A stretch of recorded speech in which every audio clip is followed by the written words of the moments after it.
ইসরায়েলের ক্ষেপণাস্ত্র হামলায় ক্লাস্টার বোমার সাবমিউনিশন ব্যবহার শুরু করেছে ইরান।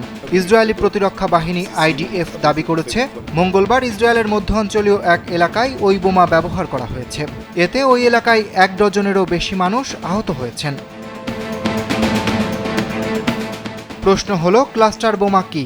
মূলত ক্লাস্টার বোমা এক ধরনের প্রাণঘাতী যুদ্ধাস্ত্র। একাধিক বিস্ফোরক বা বোমা থাকে। গুচ্ছ বোমার একটি ক্যানিস্টার 10 থেকে শুরু করে শত শত ছোট বোমা বহন করতে পারে। ক্যানিস্টারগুলো বিমান, আর্টিলারি অথবা রকেট লঞ্চার থেকে নিক্ষেপ করা হয়। দ্বিতীয় বিশ্বযুদ্ধের সময় প্রথম ব্যবহার করা হয় ক্লাস্টার বোমা। উদ্বেগের বিষয় হলো, এই বোমা মাটিতে পড়ার পর সবগুলো একসাথে বিস্ফোরিত হয় না। এগুলোর 1 সপ্তাহ, 1 মাস, এমনকি 1 বছর পরও বিস্ফোরণ ঘটে। এতে বেসামরিক জনগণের উপর ব্যাপক প্রভাব পড়ে। বিশেষ করে শিশুদের এই অস্ত্রের শিকার হওয়ার সম্ভাবনা অনেক বেশি থাকে। কারণ এই বোমাগুলো আবাসিক বা কৃষি এলাকার আশেপাশে পড়ে থাকতে দেখা যায়।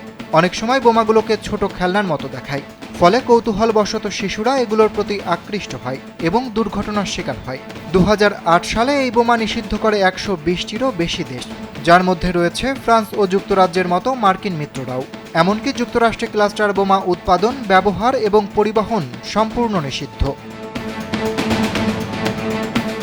তেল আবিবের জেলা কমান্ডার হাইম সারগরফ বলেছেন, ইসরায়েলের মধ্যাঞ্চলের একাধিক স্থানে ক্লাস্টার বোমা দিয়ে আঘাত করেছে ইরান। হামলায় অনেকে আহত এবং বড় ধরনের ক্ষয়ক্ষতি হয়েছে।